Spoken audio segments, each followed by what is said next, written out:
They called each other brother. They wanted better wages and working conditions, and most important, to be treated with dignity and respect. They rejected racial segregation and insisted that their union should be open to everyone, regardless of racial background. They were longshoremen with rough and tumble reputations and hearts of gold. This is their story, how they organized the Hilo waterfront in the 1930s.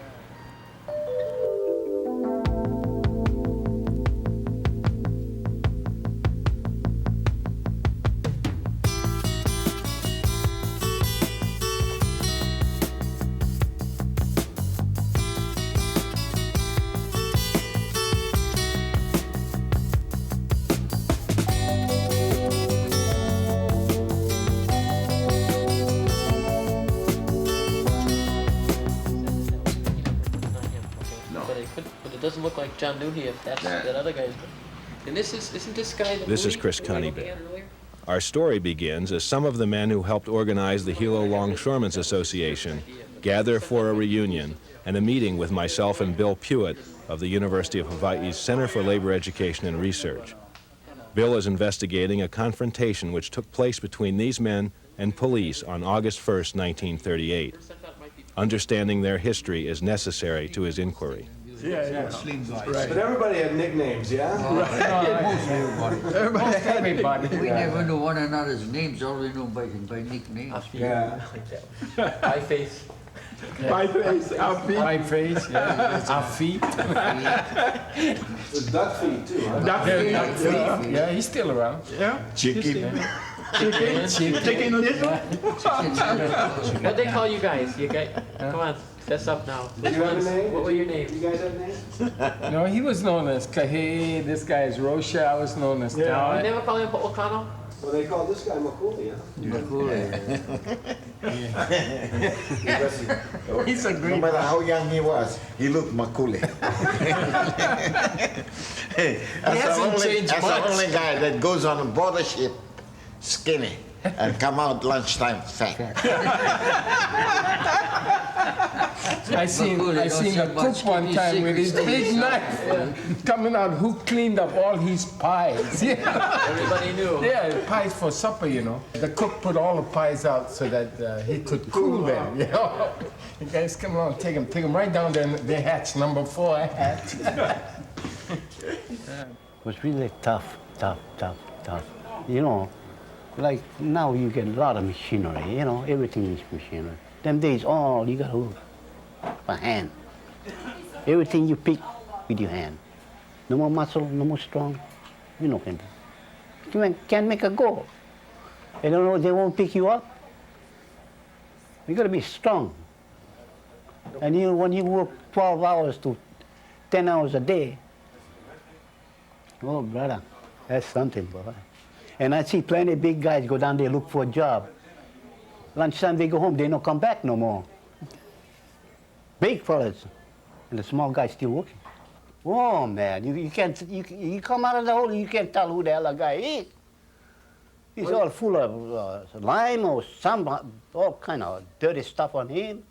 Was everything in a bag them days, and you got to sling them up. Eh? Now everything is in a container. No such thing. Then the guy check the container go out. Or you get one loaded, I leave pick them up and put them up before. No, everything by hand. Hand truck. 5 load bag and go. So it's all hand truck.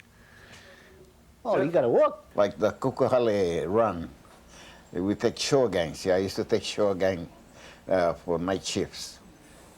All night we work. See? And I take 2 gangs over there, 1 fore and 1 forward, 1 aft gang. And we go down to the ship on the sea wire, they call it. See? And the sugar comes down on the sea wire. See?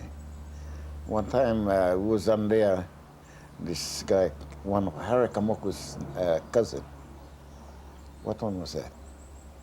Henry Kamoku. Yeah. Died. He didn't let anybody know, see, and he jumped on the sling. See, they come down with 4 slings, 4 loads of sugar, and then they drop it on the platform. Then when they take up the slings, they pile it up Then they put it on a hook and shoot it up land. But before you go up, you send a note up, see if anybody going. But so happened this kid here went and ride the what they call sling, and he went up. When he got up there, the Duncan operator up seen the thing coming up, so he got scared. So he picked it up and he stopped. When he stopped, the kid flipped right over and fell down, and he was killed. We had a case where loading sugar in that fashion, where the sling came up, grabbed the ammonia line on the Montevideo, and tore it loose. And I think we lost right then and there. We lost 7 men, burnt to death, down in the lower hole. Well, those days when if you get hurt, they call on the ambulance, take you up. See, in the office they settle the thing out.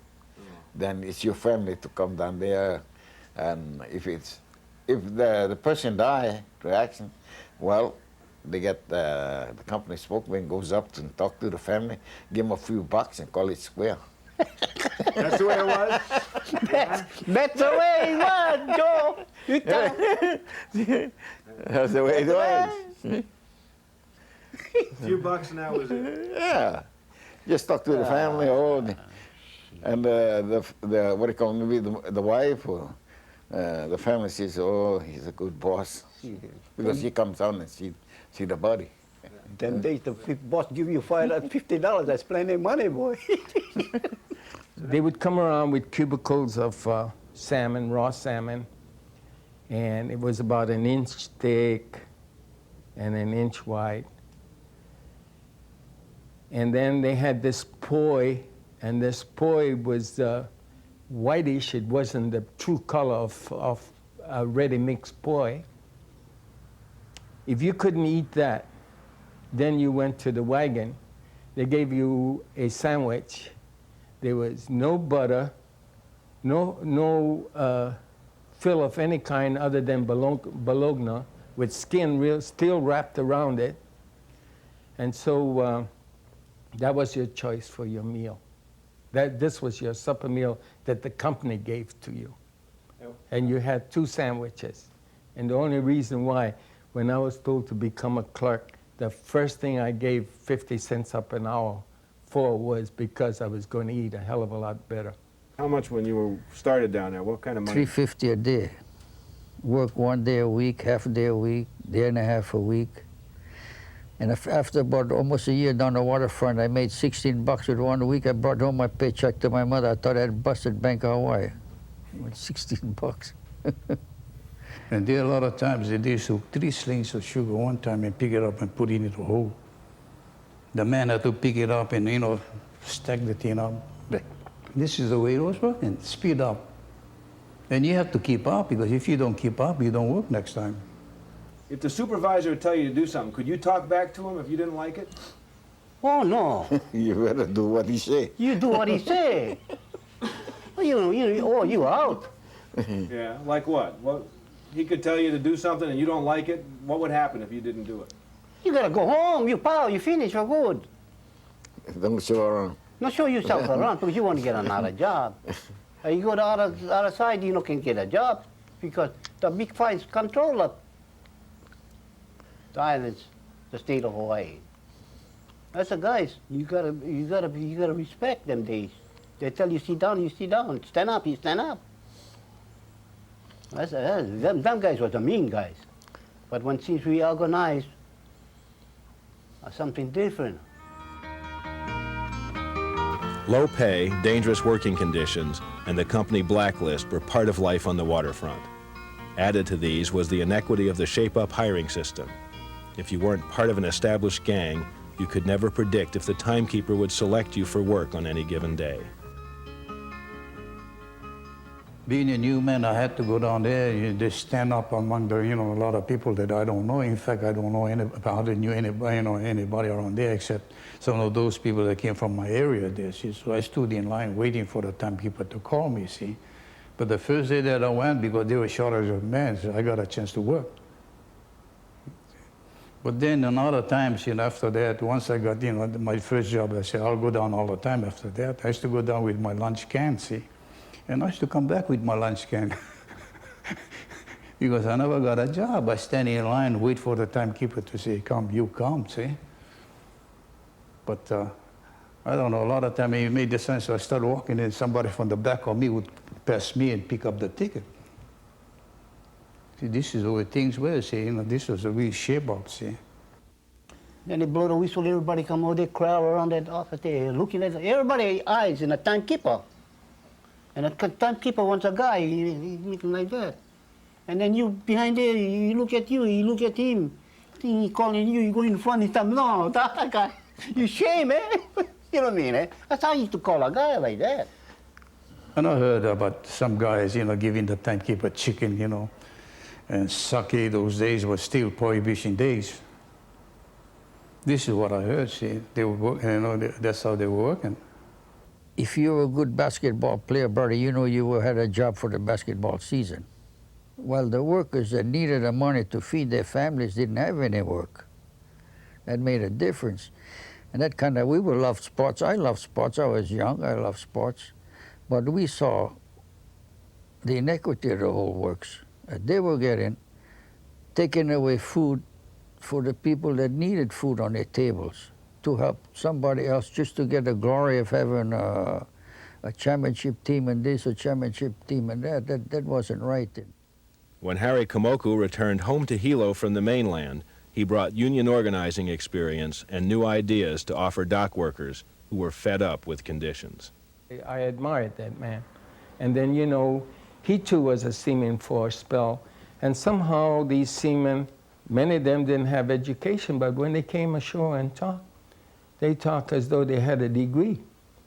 I mean, they would discuss things in the ship's forecastle on the way, and so you would listen to them. Besides, they saw many things in this world. He started young and he went to sea. Then came in 1934 strike. They had this West Coast Seamen's strike. Yeah. So he got in with the West Coast group. Then from there, they study.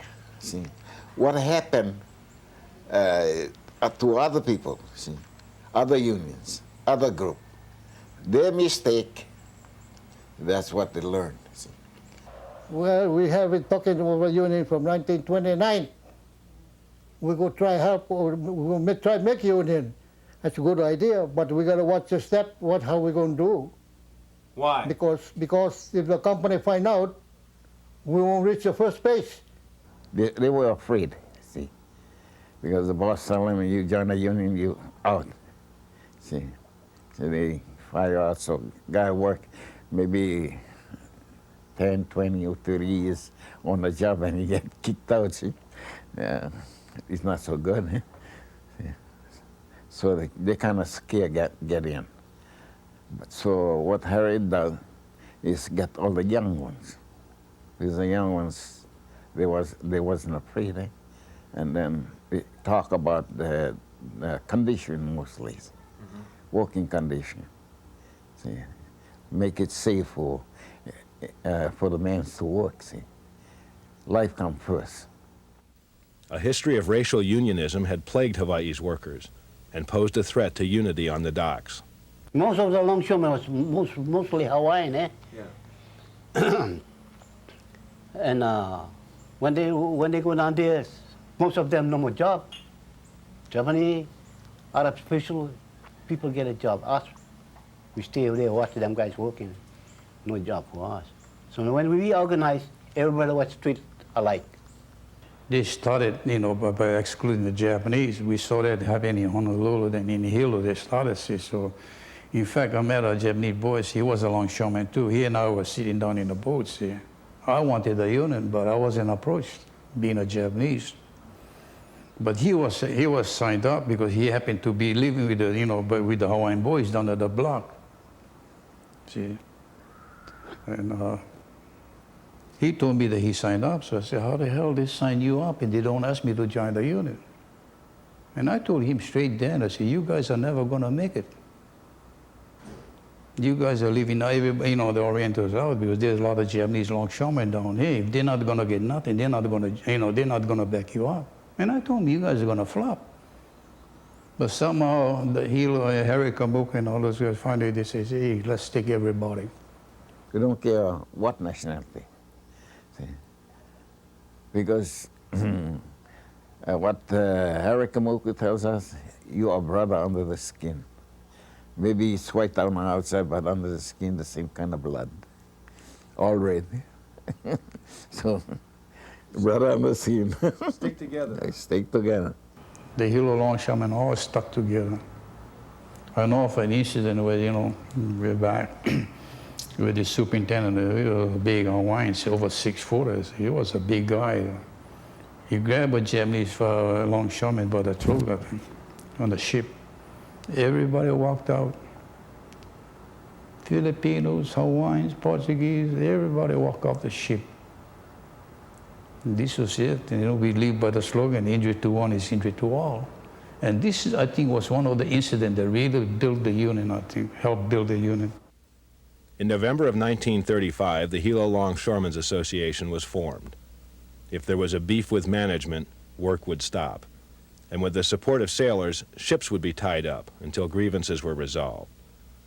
They ended the shape-up, put limits on sling loads, broke the blacklist, and improved pay. Belief in principle saw them strike for 109 days in support of West Coast seamen, and in 1937 their strength compelled employer recognition. It was also in 1937 that Hilo was granted a charter by the International Longshoremen's and Warehousemen's Union of the CIO. I think the longshoremen's example, when they began organizing along multi-racial lines, and that they were able to finally turn the tables and get rights and assure that people who were stood up for rights would not be fired, would not be thrown out, as long as the group hung together, that example went through the community and of workers at that time like a bolt of electricity, and galvanized the people into a real sense of solidarity, and they were prepared at that point to organize. Because then the longshoremen went out and began organizing these other people into their own unions. And it's amazing when you look between 1935 and by 1938, 7 unions were organized. So it was now, we try to get more people organized. There are people in the automobile industry, people in the laundry industry, and the transportation industry, more warehousing people. So if you get everybody organized, you're going to be strong. Because anytime you strike, nobody's going to come in. They'll respect you because they're one of you. So that we could raise the standard of living, so that we could all speak in one term, you might say. We all would become a big family of workers, of laborers, all striving to attain our goals. With this philosophy and history, it was no surprise that Hilo unions would show support for Inter-Island Steamship Navigation Company workers when they went on strike in 1938. What they didn't foresee was getting shot. I think that the event happened on August 1st the way it did, maybe because of what had happened the week before, when the first time the YLLA came in, staffed by all non-union scab labor.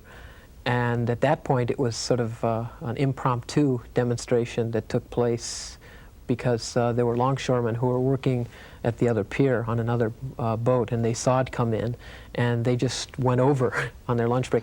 We went down to the docks, the longshoremen were all down there. We went down to the dock and we stopped, protesting, calling the guys, some of the guys scabs, some guys call them scabs, see. And the cops came inside, tried to break us out, And this is where they had a tussle. Apparently there was pressure placed upon the Inter-Island Steamship Company as well as upon the local authorities by the Chamber of Commerce at Hilo to continue service to the island during the strike. So then they did. They said, well, okay, we'll have to do it. We're going to have the YLLA come back, and the Inter-Island Shipping Company says, we're not going to put up with the boat coming back, or we're not going to have the boat come back unless the police department can guarantee safety. Sheriff Martin and Lieutenant Warren and Deputy Chief Pakele. And they had drawn up very clear plans, and they had a map laid out of the area. They were going to have 2 different police lines. They had organized the police force that they had at that time into 3 different brigades: a gun brigade, a club brigade, and a tear gas brigade. They were going to use the tear gas first, and they were going to use the fire hoses, and then, if need be, if the demonstrators came any further or closer to the ship, they were going to shoot into the crowd with the riot guns. Police planning assumed Union violence, and they were totally unprepared for what they got. A highly disciplined, peaceful assembly which adhered to principles of passive resistance. We formed ranks on Silver Street. We checked everybody for weapons of any kind, knives, pocket knives, and stuff like that, rocks, anything that could be injurious. In other words, we were policing now the group so that no one would go astray and do something and, you know, get us all mixed up or mixed up with the law. By 9 a.m., as the Waialeale was docking, protesters had received final instructions on passive resistance. Provision was made for children to remain with babysitters, and more than 250 people, representing 7 labor organizations and supporters, stepped off in ranks to march to the pier. They approached a police line and were told they could not pass. But a prior meeting with territorial officials had confirmed that this was public property and their right to be there. As they approached the second police line, they encountered the first use of force against them. Then the police started to throw tear gas. They throw tear gas, and they were in the front. Well, they grabbed the tear gas, they throw them back. And a lot of them was National Guard. I was in the National Guard too. So everybody that they could pick up the tear gas, they threw it back. See? The cops started running away. That opened our way for us to move inside. And the fire department was there with a wagon, and it was shooting water at us too. One wagon. They were pumping the water out of the bay, and they were shooting at us. After the cops pulled back, we all moved inside. We came to a place, we sat down. Everybody sat down. Some of the guys were singing songs, and some guys were cracking jokes and laughing and so forth. The sense of solidarity and an injury to one is an injury to all, that was the primary impetus behind their movement, is reflected in the song that they would sing, and it was a very popular school song of, that a lot of children have learned since. It was "The More We Get Together," and it goes, "The more we get together, together, together, the more we get together, the better we'll be. For your friends are my friends, and my friends are your friends." That was the song, believe it or not, that these longshoremen and these other union members were singing as they went down the line.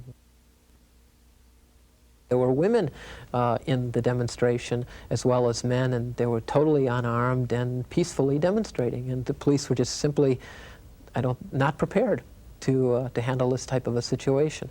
And Martin was also in the position of being told by a group of basically thugs that had been hired by Inter-Island and were waiting behind a picket fence right next to where the boat was. You can see them in some of the pictures, that if you can't handle this, we'll handle it. Martin, I think, was finally more or less forced to try to do something about it, which was to fire into the crowd by firing down at the concrete and spraying with buckshot, which had been ricocheted off the concrete into the crowd. Well, everybody was sitting down all right, and we were talking.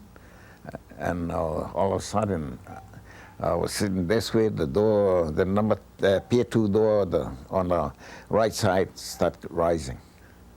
It came up about 5.5 feet or 5 feet. Then I seen Charlie Warren came out, see, with a fixed bayonet, a rifle.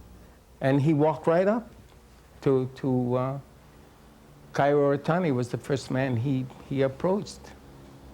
And he told him, "Come on, get out of here." Oh, I saw him move to Urotani. He told Urotani to move, but Urotani happened to be sitting down, so I saw him take the bayonet and just got him right on the shoulder there, see? And so the rifle go up, he cut him up. Then he moved to the next guy, see, that was with Kupu Ka.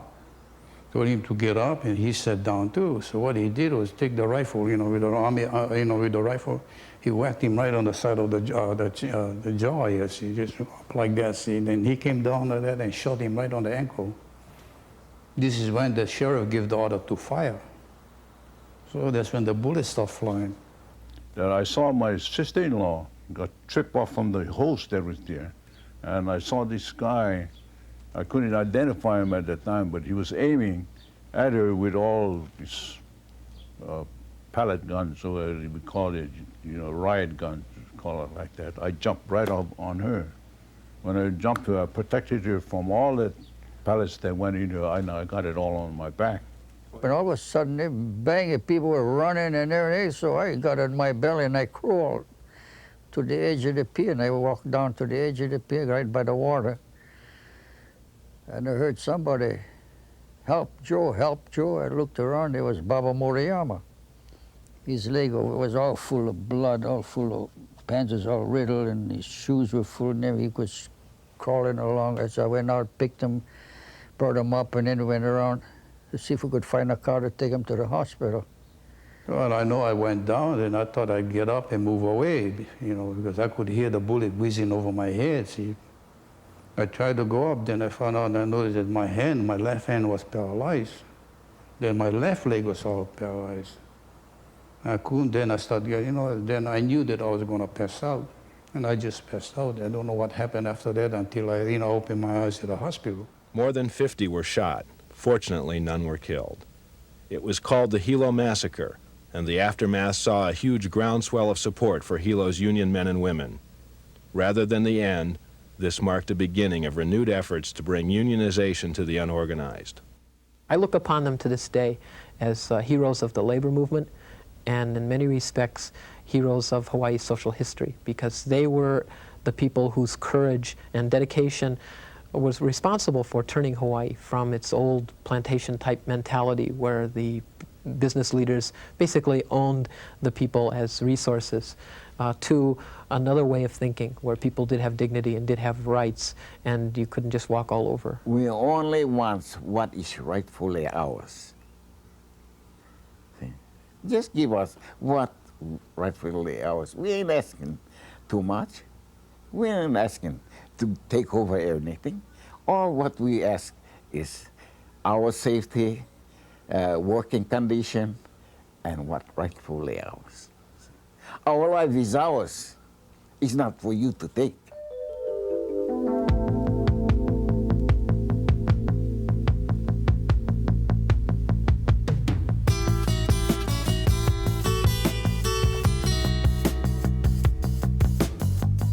You felt pretty good. You felt, you know, you were a working man. This was your day off. And you may have just left the ships at about 4 o'clock in the morning. And, you know, you've been working all day, all night, to early morning, you know. So you felt pretty good. You know, you had a wife, you had children. That's where I felt. I wasn't ashamed of that job. Until today, I'm still proud that I was a longshoreman and a stevedore.